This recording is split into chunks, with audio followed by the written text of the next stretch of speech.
May I try it? Ask number 8.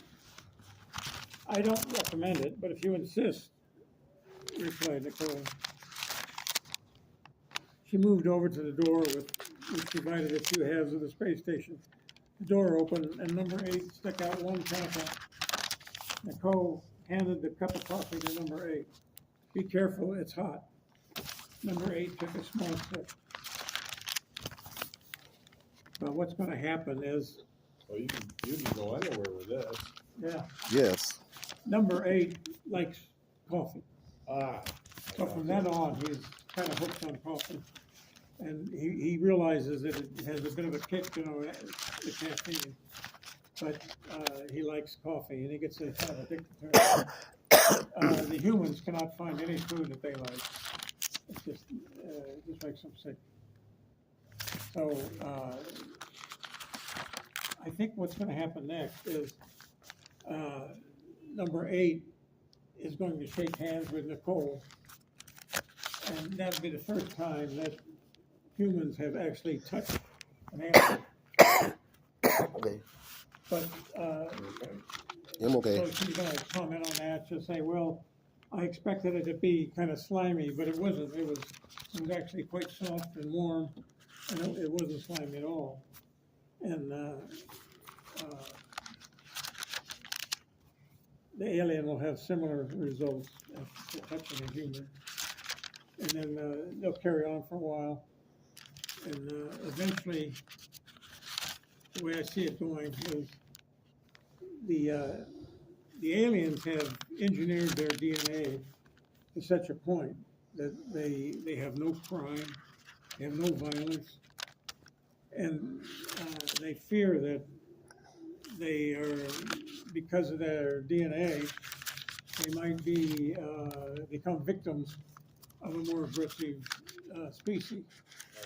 So they're going to hire the humans to be their army, not to be their police, but to be their army, and have them set up like a perimeter and so forth. And eventually they go to war against another alien species.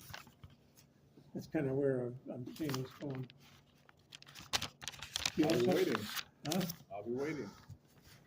You have something you want to share? I have a lot of things to share. Christina Finelli and I have been doing research. I've been over here quite a bit. Yeah. That's where I'm going now. I gotta go up and check out some miracles and look at some miracles. We so far we've done we got the Chemung County Sheriffs. We have the History Museum working with us. We have an aunt to Mary Teresa Simpson, who is blood relative, pulling medical and school records, which no one's ever done before. Because school records can, Christina's book is going to be through the eyes of Mary Teresa Simpson. Now, she was a little girl that was looking through the eyes of Mary Teresa Simpson. She was a little girl that was killed here in 1964, left up on the hill. Oh, We never solved the case. So, Elmira Police Department, their take on the whole thing was, it's an open investigation, we can't work with you. Okay. I'm over in the parking lot last Sunday getting donuts for my wife at Country Brewers. Bill Brown, the sheriff, comes up. Hey, Bill, I need a favor. Yeah, Dave. I said, Mary Teresa Simpson. He goes, yeah. I said, we're writing this book and everything. He goes, well, come over to my office. Just give me a call. We'll pull all the cases out and, just like the History Museum. Somebody left a lot of information from the police department, took it over there, probably thinking someday, well, they're not under the constraints of all that. So now they're pulling all that out for us because she wants to develop the main suspects and tell the story through Mary Teresa Simpson's eyes. Never had a book like it before. And the second thing I got going, which you're going to smile at, you got to follow the bouncing ball. I get this Gmail from a town in Belgium, France. Apparently, in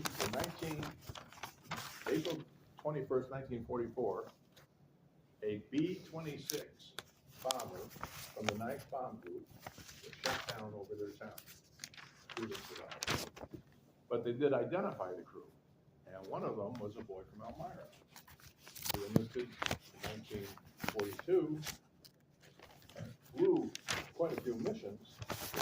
Actually, an instructor, he volunteered to go over there. We've got him at 114 West Miller Street. We've got him at Southside High School. Where's Southside? Can't find him in the yearbook, so maybe he didn't graduate. Now, I got reason to a possible relative, apparently wanted to move on, possibly, who could actually access the school records. Because what they want to do, the town is erecting a memorial. They got the B-26 pictures and names, stories of the crew. They want a bibliography. The pictures giving us a really tough time. So you're gonna do the biography? Yeah, I'm doing all that. That's good, that's good. I mean, you gotta reach through a really quick. He was one of ours, and no different than all the kids that got killed in Nam from here. Wow. My cousin, was a Marine doing attack on the morning with him. And he, his best friend, now these two grew up together, went through high school together, joined the Marines together, went through boot camp together, the whole bit. Lenny that we don't know. He was going to get on the plane to leave, and his Jeep hit a mine.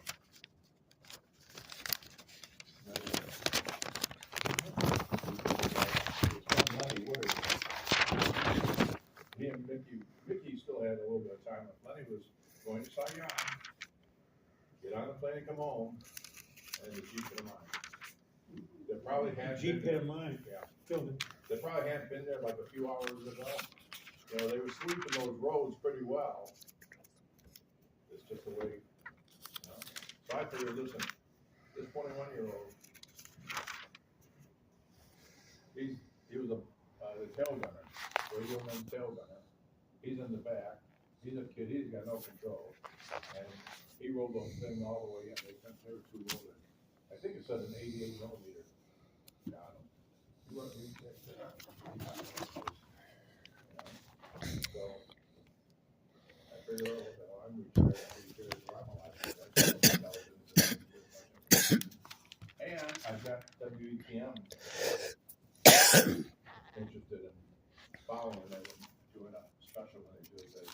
Good. I've even got my wife saying she would consider us flying over here for the dedication. Well, what's the- Well, I have somebody from the hometown there, over Belgium, which is not tough because I can fly Space A right out of Dover and the fire. Yeah. Oh, yeah, I just fly over there all the time. Every day this flights go over there. So, I will take my leave of you, so I can check on my yearbook and get my butt home. Okay, I don't know how much longer we're gonna stay. Well, I'd like to see how this comes out. They're on track there. Yeah. How are you feeling? Not bad, not bad. My wife has a long-term cough. Can't seem to get rid of it. The doctors don't know what's causing it. But I'm okay.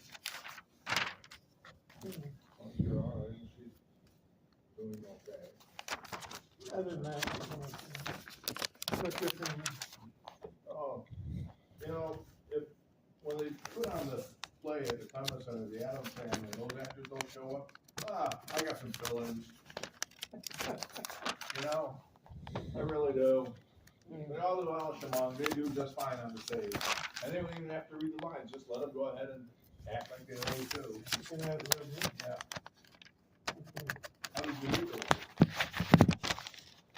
Well, apparently, I was blind date. Really? Yeah, we both joined this, group. It was a single group from church. And, single group, took a bus to, Chicago to watch, some boat show or something. And then we ended up sitting next to each other and talking and everything, and then I asked her out, and we went out a few times. And that was it. That was it. My best friend was married, let me count,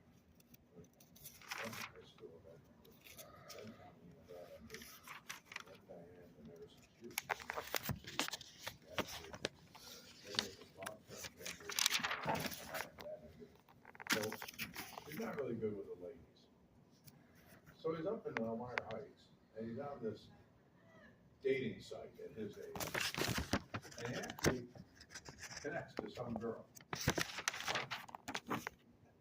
And I was like, are you nuts? Are you seriously nuts?